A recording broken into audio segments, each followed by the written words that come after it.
أعوذ بالله من الشيطان الرجيم.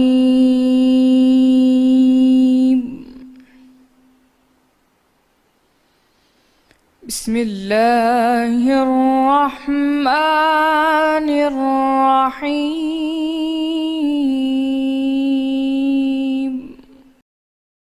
شروع اللہ کا نام لے کر جو بڑا مہربان نہایت رحم والا ہے۔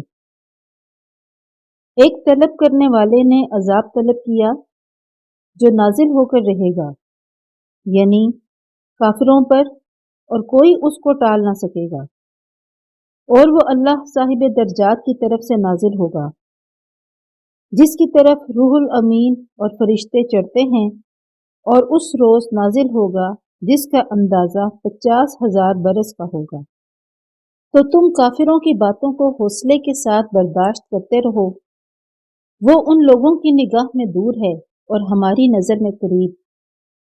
جس دن آسمان ایسا ہو جائے گا جیسا پگھلا ہوا تانبا، اور پہاڑ ایسے جیسے دھنکی ہوئی رنگین اون، اور کوئی دوست کسی دوست کا پرسان نہ ہوگا، حالانکہ ایک دوسرے کو سامنے دیکھ رہے ہوں گے۔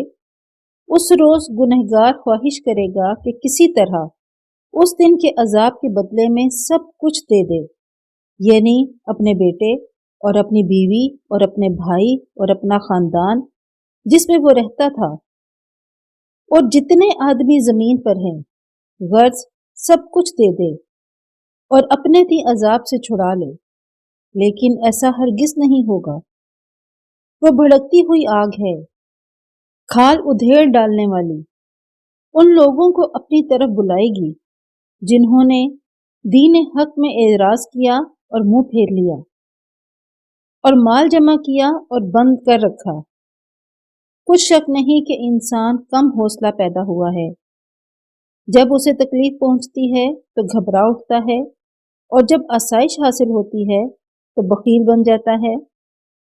مگر نماز گزار یا بجز ان نمازیوں کے جو نماز کا التزام رکھتے اور بلا ناغہ پڑھتے ہیں، اور جن کے مال میں حصہ مقرر ہے، یعنی مانگنے والے کا اور نہ مانگنے والے کا، اور جو روز جزا کو سچ سمجھتے ہیں، اور جو اپنے پروردگار کے عذاب سے خوف رکھتے ہیں۔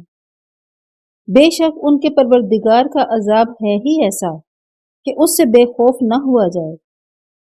اور جو اپنی شرمگاہوں کی حفاظت کرتے ہیں مگر اپنی بیویوں یا لونڈیوں سے کہ ان کے پاس جانے پر انہیں کچھ ملامت نہیں، اور جو لوگ ان کے سوا اور کے خواستگار ہوں وہ حد سے نکل جانے والے ہیں۔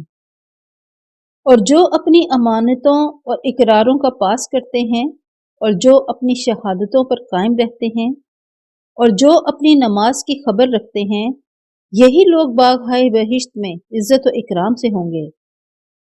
تو ان کافروں کو کیا ہوا ہے کہ تمہاری طرف دوڑے چلے آتے ہیں، اور دائیں بائیں سے گروہ گروہ ہو کر جمع ہو جاتے ہیں؟ کیا ان میں سے ہر شخص یہ توقع رکھتا ہے کہ نعمت کے باغ میں داخل کیا جائے گا؟ ہرگز نہیں۔ ہم نے ان کو اس چیز سے پیدا کیا ہے جسے وہ جانتے ہیں۔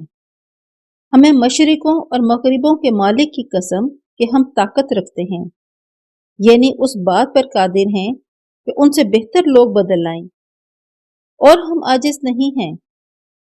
تو اے پیغمبر، ان کو باطل میں پڑے رہنے اور کھیل لینے دو، یہاں تک کہ جس دن کا ان سے وعدہ کیا جاتا ہے وہ ان کے سامنے آ موجود ہو۔ اس دن یہ قبروں سے نکل کر اس طرح دوڑیں گے جیسے شکاری شکار کے جاگ کی طرف دوڑتے ہیں۔ ان کی آنکھیں جھک رہی ہوں گی اور ذلت ان پر چھا رہی ہوگی۔ یہی وہ دن ہے جس کا ان سے وعدہ کیا جاتا تھا۔